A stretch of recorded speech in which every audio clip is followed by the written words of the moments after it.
की शान।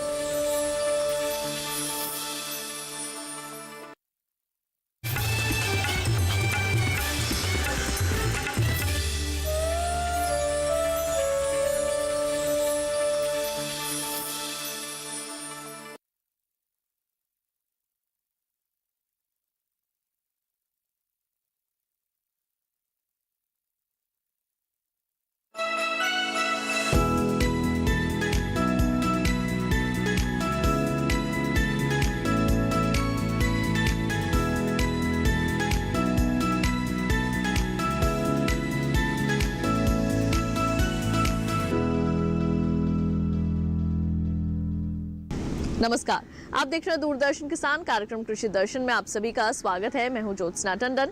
कृषि दर्शन एक ऐसा कार्यक्रम है जिसमें हम आपको कृषि जगत से जुड़ी तमाम जानकारियां देते हैं अपने 3 सेगमेंट्स के जरिए, जो कि हैं विज्ञान और किसान, कृषि स्टार्टअप और फार्मिंग इंडिया। इन तीनों ही सेगमेंट्स में होती हैं कुछ ऐसी खास जानकारियां जो कि आपके लिए काफी लाभदायक साबित हो सकती हैं। यहाँ तक कि सरकार द्वारा चलाई जा रही योजनाओं के संबंध में भी हम आपको समय समय पर जानकारी देते रहते हैं। इस उम्मीद के साथ कि ये जानकारी आप सभी के जरूर काम आ रही होंगी। तो फिर आइए देर किस बात की, अपने आज के कृषि दर्शन कार्यक्रम की शुरुआत करते हैं। आइए कार्यक्रम की शुरुआत करते हैं हमारे पहले सेगमेंट विज्ञान और किसान से। पश्चिम बंगाल के नादिया क्षेत्र के कृषि विज्ञान केंद्र ने एक किसान उत्पादक संगठन के साथ मिलकर किसानों की आय को दोगुना करने का बीड़ा उठाया है।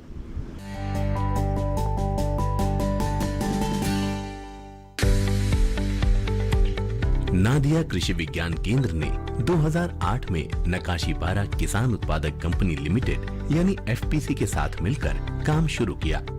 शुरुआत में 5-6 प्रगतिशील किसानों को साथ लिया और उनकी आर्थिक उपलब्धियों को दूसरे किसानों के सामने पेश किया, ताकि दूसरे किसान भी बेहतर तकनीक और सही मार्केटिंग के लिए प्रोत्साहित हो सके। केवीके ने सबसे पहले उच्च मूल्य वाली संरक्षित खेती पर ध्यान दिया। खासतौर से बैंगन, मिर्च, सेम, केला, रजनीगंधा, गेंदा और गुलदाउदी के अलावा गोभी वर्गीय सब्जियों को चुना गया। बेहतर पौध, अच्छी गुणवत्ता वाले केलों के लिए गुच्छों को ढकना और केले की सघन कृषि के लिए तकनीकी सहायता उपलब्ध कराई गई। इसके अलावा खुले खेतों और अलग अलग संरक्षित ढांचों में रंग बिरंगी शिमला मिर्च के उत्पादन को भी इसमें शामिल किया गया। पीएफसी का काम कोलकाता, सिलीगुड़ी और गुवाहाटी जैसे बड़े बाजारों के थोक विक्रेताओं और किसानों के बीच वार्ताकार का है। फसल खरीद के बाद पैसा एफपीसी के खाते में जाता है और फिर एफपीसी उसे अलग अलग किसानों के खातों में ट्रांसफर कर देता है। इस काम के लिए एफपीसी किसानों से 2% का सेवा शुल्क लेता है। एफपीसी की उपस्थिति ने निरंतर मांग के कारण बाजार के जोखिम को कम किया है। ऐसा करने से खेतीबाड़ी ने उद्यम का रूप ले लिया और 1000 वर्ग मीटर जमीन पर सालाना कमाई 3,64,000 तक जा पहुंची। एफपीसी को कीटनाशकों की थोक और खुदरा बिक्री, बीज, पॉलीबैग, पॉलीट्रे, गुच्छों के कवर और दूसरी तरह की पैकिंग सामग्री बेचने की अनुमति भी मिल गई। इससे एफपीसी की सालाना आय 2 करोड़ 40 लाख तक जा पहुंची। मुनाफा बढ़ा तो कई स्थानीय लोग एक बार फिर कृषि व्यवसाय से जुड़ गए। वो अब पॉली हाउस और शेड नेट के तहत जरबेरा, हरी और रंगीन शिमला मिर्च के अलावा ऑफ सीजन पत्तेदार सब्जियों की खेती के अभ्यस्त हो गए हैं। वो आत्मविश्वास से इतने लबरेज हैं कि डेंड्रोबियम जैसे उष्णकटिबंधीय ऑर्किड को भी विकसित करने की हिम्मत कर रहे हैं।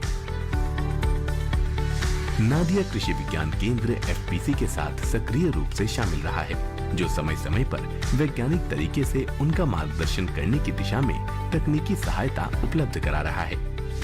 2 साल के अंदर ही क्षेत्र के 98% किसान एफपीसी के सक्रिय सदस्य बन गए हैं और थोड़े समय में ही उनकी आय दोगुने से भी ज्यादा हो गई है। तो अभी आपने देखा सेगमेंट विज्ञान और किसान। आइए कार्यक्रम कृषि दर्शन में बढ़ते हैं आगे और अब एक नजर डालते हैं इस माह के कृषि कैलेंडर पर। आपको बताते हैं कि मार्च माह में किस तरह से आपने करनी है लौकी की बुवाई। तो आइए लौकी से संबंधित तमाम जानकारियां आपको कार्यक्रम के इस भाग में दें। लौकी की खेती हर तरह की मिट्टी में हो जाती है, लेकिन दोमट मिट्टी इसके लिए सबसे अच्छी होती है। लौकी की खेती के लिए 1 हेक्टेयर में 4.5 किलोग्राम बीज की जरूरत होती है।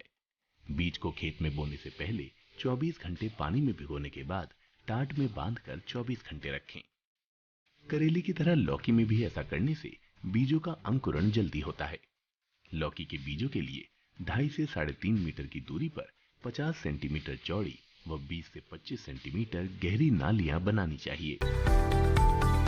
इसी के साथ कार्यक्रम कृषि दर्शन में वक्त हो चला है एक छोटे से ब्रेक का। जल्द लौटेंगे वापस अपने अगले सेगमेंट के साथ। आप देखते रहिए दूरदर्शन किसान।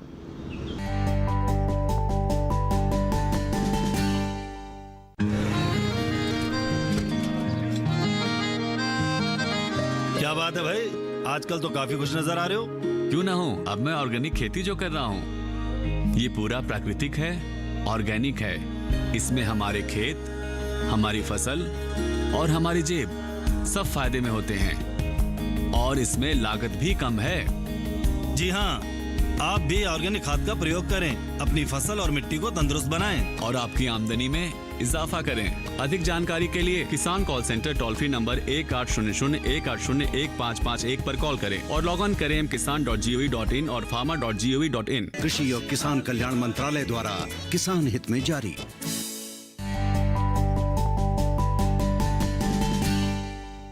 ब्रेक के बाद एक बार फिर आप सभी का स्वागत है कार्यक्रम कृषि दर्शन में। आइए कार्यक्रम में बढ़ते हैं आगे और अब देखते हैं सेगमेंट कृषि स्टार्टअप। किसान भाइयों बहनों, जैसे कि हम सभी जानते हैं कि खेती किसानी के क्षेत्र में जल एक महत्वपूर्ण भूमिका निभाता है। अगर आपके पास जल प्रबंधन अच्छा है तो आप अपनी फसलों की अच्छी पैदावार हासिल कर सकते हैं। ये माना जाता है कि जो क्षेत्र हरे भरे नजर आते हैं वहां पर जल प्रबंधन अच्छा होता है, लेकिन हमें घटते भूजल स्तर को भी ध्यान में रखना चाहिए। आइए आज आपकी मुलाकात करवाते हैं पद्मश्री पुरस्कार से सम्मानित सफल किसान साइमन ओराव मिंज से, जिन्होंने जल संरक्षण में अपना योगदान दिया है।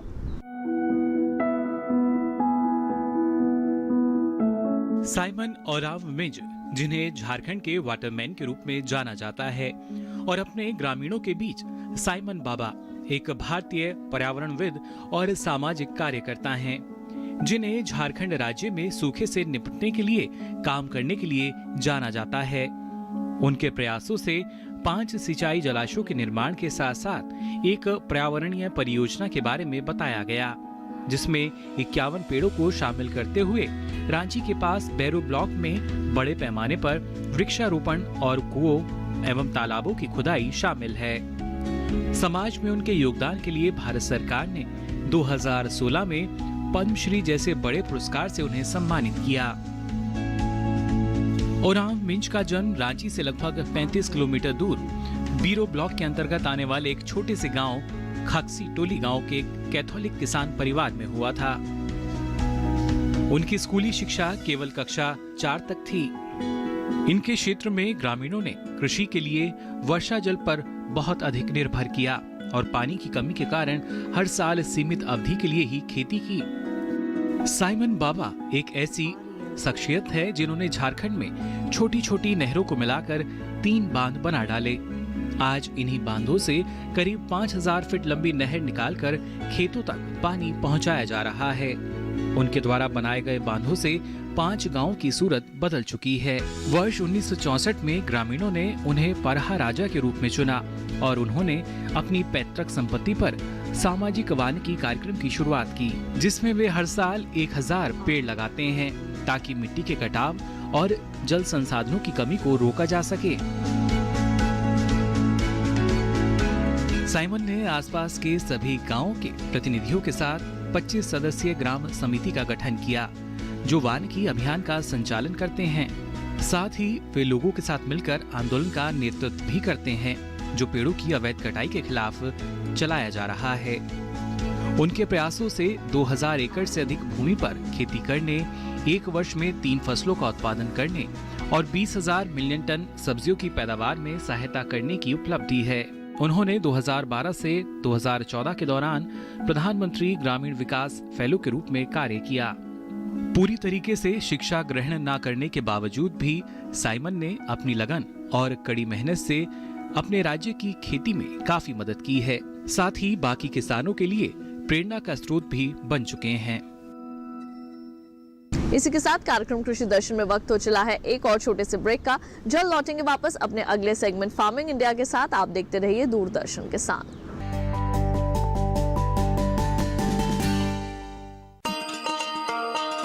किसान भाइयों गांठ बांध लो, गांठ बांध लो, बात बहुत है काम की, समृद्धि के पैगाम की। मिट्टी के मिजाज को समझो, मिट्टी के हर राज को समझो, मिट्टी की तुम जांच कराओ, मुफ्त सॉइल हेल्थ कार्ड ले जाओ। कभी मुनासिब बीज लगाओ, सही किस्म की खाद ले आओ, जितनी जरूरी उतनी डालो, सही मात्रा खुद पहचानो, इसको अपना मंत्र बना लो, मिट्टी की सेहत तो जानो। बात बहुत है काम की, कम लागत अधिक वरदान की। किसान भाइयों गांठ बांध लो, आज ही मिट्टी की जांच कराएं, राज्य सरकार के कृषि अधिकारी से संपर्क करें और मुफ्त में सॉइल हेल्थ कार्ड पाएं। कृषि और किसान कल्याण मंत्रालय द्वारा किसान हित में जारी। ब्रेक के बाद एक बार फिर आप सभी का स्वागत है कार्यक्रम कृषि दर्शन में। आइए कार्यक्रम में बढ़ते हैं आगे और अब देखते हैं सेगमेंट फार्मिंग इंडिया। किसान भाइयों बहनों, आज हम आपको जानकारी देने वाले हैं लेजर लैंड लेवलर के बारे में। जी हाँ, ये एक अत्याधुनिक कृषि यंत्र है जिसे खेती में इस्तेमाल किया जाता है। ये एक परंपरागत कृषि यंत्र से बिल्कुल हटकर है। इसे ट्रैक्टर के साथ जोड़कर इस्तेमाल किया जाता है। क्या कुछ खास है इस कृषि यंत्र में, इसके बारे में ज्यादा जानकारी दी डॉक्टर संदीप सिंह तोमर ने हमारे सहयोगी सौरभ शर्मा को। आइए देखते हैं उनकी बातचीत के ये अंश। आज हम बात करेंगे लेजर लैंड लेवलर के बारे में। हमारे बीच में डॉक्टर संदीप सिंह जी मौजूद हैं, जो वरिष्ठ वैज्ञानिक हैं आंचलिक कृषि अनुसंधान केंद्र मुरैना मध्य प्रदेश से। सर, लेजर लैंड लेवलर क्या है? जैसा कि लेजर लैंड लेवलर जो भूमि के समतलीकरण हेतु जो मशीन है, ये इसको लेजर लैंड लेवलर कहते हैं और किसान भाई इसको कहीं कहीं कंप्यूटरीकृत माझा भी कहते हैं। भूमि समतलीकरण का ये लेजर द्वारा यंत्र है। इसमें हम बात करें तो देखते हैं कि इसमें 3 मुख्य पार्ट रहते हैं, जिसमें कि एक ट्राइपॉड स्टैंड रहता है, जिस पर जो मशीन लगी रहती है उसको लेजर ट्रांसमीटर कहते हैं। उसके द्वारा लेजर चलते हैं और ये बैटरी द्वारा चलित यंत्र है। इसी का दूसरा जो पार्ट रहता है उसमें हम देखते हैं किसान भाई कि ये हमारा जो मशीन है उसके ऊपर लगाया जाता है स्टैंड पे, और इसमें ये लेजर रिसीवर का काम करता है। तीसरा पार्ट है जो ट्रैक्टर के ऊपर लगाया जाता है, ये कंट्रोल बॉक्स जिसे कहते हैं। उस कंट्रोल बॉक्स के द्वारा पूरी मशीन जुड़ी हुई रहती है। और इसके अलावा जो पार्ट आप देख रहे हैं किसान भाई, जो पहियों द्वारा मशीन को जो बकेट जिसे कहते हैं, ये मिट्टी को उठाती है और जहाँ पर ज़रूरत होती है वहाँ पर छोड़ती है। तो इस तरह से ये पार्ट जो लेजर लैंड लेवलर है, इसके ये पार्ट द्वारा सभी को जोड़ के लेजर लैंड लेवलर कहते हैं। अब इसके द्वारा भूमि के समतलीकरण की बात आती है, तो इसके द्वारा भूमि को समतलीकरण इसलिए करते हैं कि सिंचाई में पानी की आवश्यकता दिन प्रतिदिन अधिक होती जा रही है और पानी की जो हमारी कमी होती जा रही है। तो जैसा प्रधानमंत्री जी का भी सपना है कि हर बूंद से हमको उत्पादन लेना है, हर बूंद हमारे लिए पानी की महत्वपूर्ण है, तो उसमें पानी की बचत हेतु ये सबसे अच्छा यंत्र सिद्ध हुआ है। इसके द्वारा किसान जो हमारे फार्मर फर्स्ट परियोजना के अंतर्गत गाँव हैं, जैसे सांटा है, हड़बासी, बरौली, लालबांस, इनमें इस यंत्र के द्वारा हमने भूमि का समतलीकरण कराया, जिसमें किसान ने इतना लाभ उठाया इसका कि पानी की बचत के लिए जो धान के एरिया थे वो बहुत किसान खुश हुए, पानी की बचत हुई। जहां पर हम देखते हैं कि 30 से 40% तक धान में पानी की से बचत होती है। तो किसान भाई इस लेजर लैंड लेवलर को खरीदना चाहता है तो उसको सरकार द्वारा कितना अनुदान मिलता है?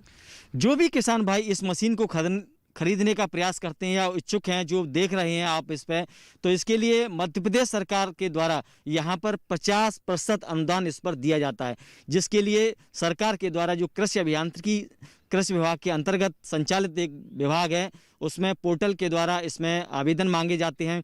जो भी किसान भाई इच्छुक हैं उस पर लिंक पर जाके रजिस्ट्रेशन कराएं और उसके बाद उस पर 50% अनुदान, अनुमानित कीमत जो हम कहते हैं बाजार में लगभग 3.5 लाख रुपए है इसकी। तो किसान भाई इस माध्यम से खरीदेंगे तो निश्चित है कि इस अनुदान जो सरकार के द्वारा दिया जा रहा है, क्यों इतनी उपयोगी ये मशीन है, इसीलिए सरकार इस पर 50% अनुदान देके पानी की बचत और अच्छे उत्पादन के लिए काम कर रही है। जो किसान भाई इसको खरीद नहीं सकते हैं, जो सक्षम नहीं है, परंतु वो भी अपने खेतों में इस्तेमाल करना चाहते हैं, तो किस तरीके से वो लेज़र लेवलर ले सकते हैं?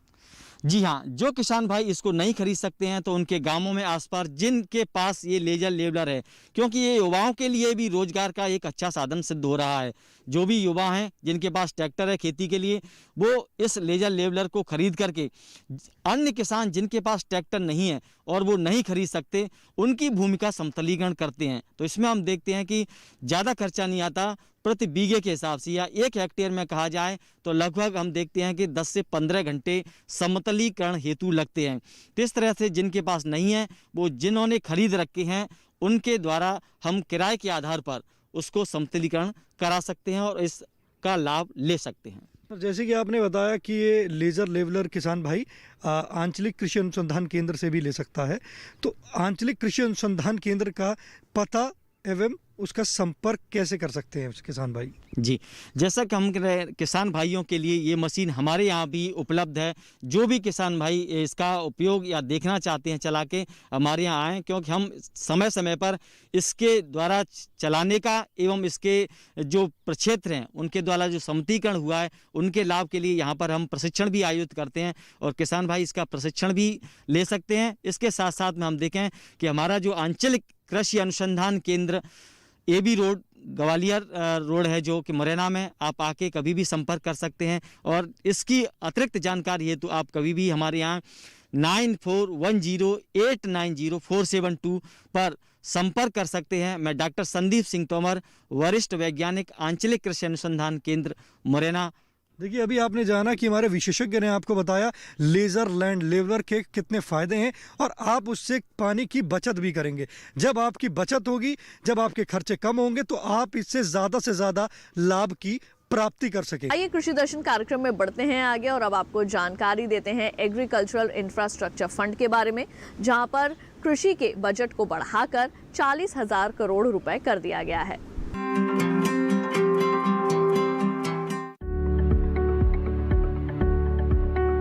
कृषि क्षेत्र को बेहतर बनाने के लिए अवसंरचना यानी बुनियादी ढांचा बहुत ही महत्वपूर्ण है। सरकार कटाई उपरांत प्रबंधन तंत्र को मजबूत कर रही है। इसके लिए लॉकडाउन के दौरान वित्त मंत्री ने 1 लाख करोड़ रुपए के कृषि अवसंरचना कोष का ऐलान किया था। ये रकम बैंकों और वित्तीय संस्थानों के माध्यम से ऋण के तौर पर दी जानी है। आम किसानों के अलावा प्राथमिक कृषि ऋण सोसाइटी, विपणन सहकारिता सोसाइटी, कृषि उत्पादक संगठन, स्वयं सहायता समूह, बहुउद्देशीय सहकारिता सोसाइटी, कृषि उद्यम और स्टार्टअप इसके माध्यम से ऋण ले सकते हैं।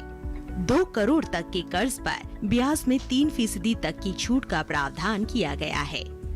ये योजना फिलहाल 10 साल के लिए है, यानी 2020-21 से 2029-30 तक 1 लाख करोड़ की रकम 4 साल में जारी की जाएगी। पहले साल 10,000 करोड़ रुपए और फिर अगले 3 वित्तीय वर्षों में 30-30 हजार करोड़ रुपए। भारत की 58% जनसंख्या की रोजी रोटी का दारोमदार कृषि और उससे जुड़े व्यवसायों पर है। कटाई उपरांत सही बुनियादी ढांचा न होने की वजह से 15 से 20% उपज बर्बाद हो जाती है, जबकि दूसरे देशों में ये आंकड़ा 5 से 15% है।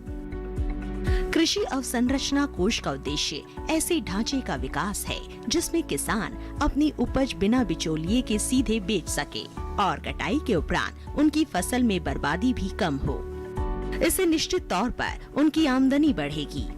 कृषि अवसंरचना कोष ग्रामीण क्षेत्रों में भंडार गृहों, शीत गृहों, पैक हाउस के निर्माण और उनके विकास के अलावा बाजार व्यवस्था को दुरुस्त करने पर खर्च होना है। साथ ही प्रसंस्करण इकाइयां भी इसका लाभ उठा सकती है। प्रसंस्करण से फसलों का मूल्य वर्धन होगा और भंडार गृहों के निर्माण से किसान को अपनी फसल रोक कर रखने में मदद मिलेगी। फसल को रोकने का फायदा ये होगा कि बाजार में जब भी बेहतर भाव होगा तब वो फसल बेच सकेंगे। किसान भाइयों बहनों, जैसे कि आप सभी जानते हैं कि किसानों की आय को दोगुना करने के लिए लगातार हमारी वर्तमान सरकार नित नए प्रयास करती रहती है, जिससे कि आपकी आमदनी में इजाफा किया जा सके। हाल ही में कृषि के क्षेत्र के लिए प्रधानमंत्री श्री नरेंद्र मोदी जी ने क्या कुछ कहा, आइए देखते हैं।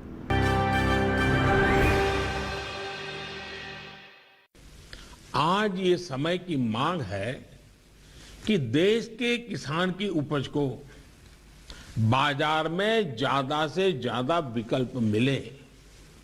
सिर्फ रॉ प्रोडक्ट या फिर सिर्फ उपज तक किसानों को सीमित रखने का नुकसान देश देख रहा है।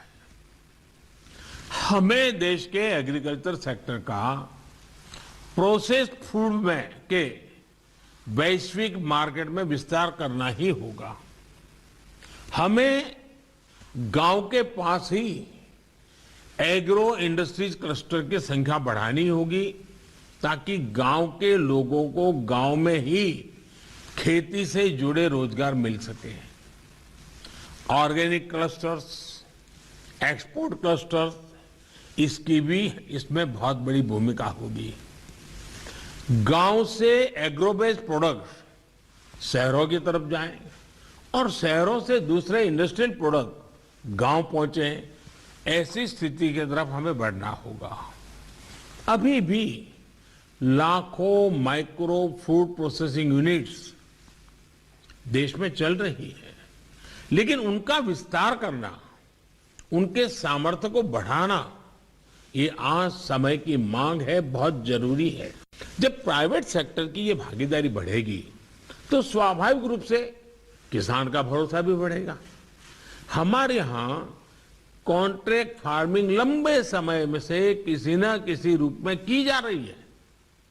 हमारी कोशिश ये होनी चाहिए कि कॉन्ट्रैक्ट फार्मिंग सिर्फ एक व्यापार बनकर ना रहे, बल्कि उस जमीन के प्रति हमारी जिम्मेदारी को भी हम निभाएं।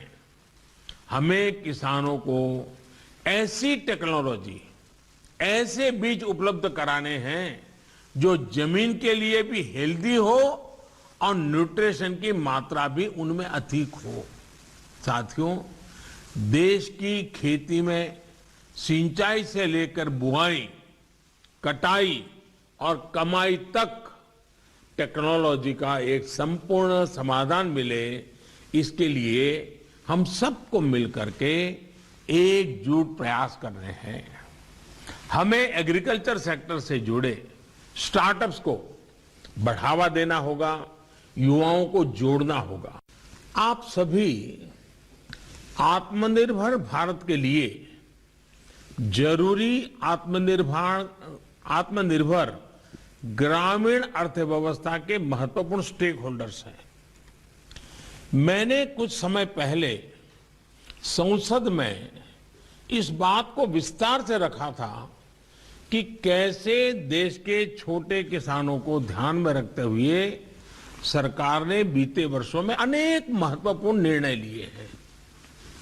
इन छोटे किसानों की संख्या 12 करोड़ के करीब है और इनका सशक्तिकरण, इन छोटे किसानों का एम्पावरमेंट ही भारतीय कृषि को अनेक परेशानियों से मुक्ति दिलाने में बहुत मदद करेगा। इतना ही नहीं, ग्रामीण इकोनॉमी का ड्राइविंग फोर्स भी वही बनेगा। हमें अब किसानों को ऐसे विकल्प देने हैं जिसमें वो गेहूं चावल उगाने तक ही सीमित न रहे। ऑर्गेनिक फूड से लेकर सलाद से जुड़ी सब्जियों तक ऐसी अनेक फसलें हैं जो हम आजमा सकते हैं। इसी तरह मैं आपको मिलेट्स के नए मार्केट को भी टैप करने का सुझाव दूंगा। मोटे अनाज के लिए भारत की एक बड़ी जमीन बहुत उपयोगी है। ये कम पानी में भी बेहतरीन उपज देते हैं। मिलेट्स की डिमांड पहले ही दुनिया में बहुत अधिक थी। अब कोरोना के बाद तो ये इम्यूनिटी बूस्टर के रूप में बहुत पॉपुलर हो चुका है। इस तरफ किसानों को प्रोत्साहित करना भी फूड इंडस्ट्री के साथियों की बहुत बड़ी जिम्मेदारी है। किसान भाइयों बहनों, अब आप कृषि जगत से जुड़ी तमाम जानकारियां अपने मोबाइल में ही हासिल कर सकते हैं। आज हम आपको जानकारी देने वाले हैं जैविक खेती मोबाइल ऐप के बारे में। तो आइए जानते हैं क्या कुछ खास है इस ऐप में। जैविक खेती मोबाइल ऐप विश्व स्तर पर जैविक खेती को बढ़ावा देने के लिए कृषि मंत्रालय MoA और कृषि विभाग DAC की एक अनूठी पहल है। ये ऐप किसानों को अपनी जैविक खेती को बढ़ावा देने और उपज की बिक्री के जरिए किसानों के आय में वृद्धि करने में मदद करता है। ऐप में रसायन मुक्त खेती यानी जैविक खेती को बढ़ावा देने के लिए केस स्टडी, वीडियो और सर्वश्रेष्ठ खेती के तरीके, सफलता की कहानियां भी शामिल हैं। ऐप के ई-बाजार सेक्शन में अनाज, दाल, फल और सब्जियों से लेकर जैविक उत्पादों का संपूर्ण भाव जान सकते हैं। और अब आइए बढ़ते हैं कृषि दर्शन कार्यक्रम में आगे और आपको मौसम पूर्वानुमान की देते हैं विस्तार से जानकारी। बुधवार और गुरुवार को जम्मू कश्मीर और लद्दाख में कहीं कहीं बारिश की संभावना। 2 दिन उत्तराखंड और हिमाचल प्रदेश में इक्का दुक्का जगह बरसात का अनुमान। बुधवार को उप हिमालय पश्चिम बंगाल और सिक्किम में कहीं कहीं बारिश की संभावना। 2 दिन अरुणाचल प्रदेश में कुछ जगह बारिश संभव। बुधवार और गुरुवार को असम और मेघालय में कहीं कहीं बरसात के आसार। 2 दिन नागालैंड, मणिपुर, मिजोरम और त्रिपुरा में कहीं कहीं बारिश की संभावना। बुधवार को अंडमान और निकोबार द्वीप समूह में कहीं कहीं बरसेंगे बादल। अब आइए जानते हैं देश भर की मंडियों का हाल। उत्तर प्रदेश की आगरा मंडी में गेहूं का भाव 1,620 रुपए से 1,670 रुपए प्रति क्विंटल दर्ज किया गया। अलीगढ़ मंडी में गेहूं का भाव 1,680 रुपए से 1,720 रुपए प्रति क्विंटल रहा। बस्ती मंडी में भाव 1,630 रुपए से 1,730 रुपए प्रति क्विंटल दर्ज किया गया। अब आइए चलते चलते एक नजर डाल लेते हैं ट्विटर प्लेट पर।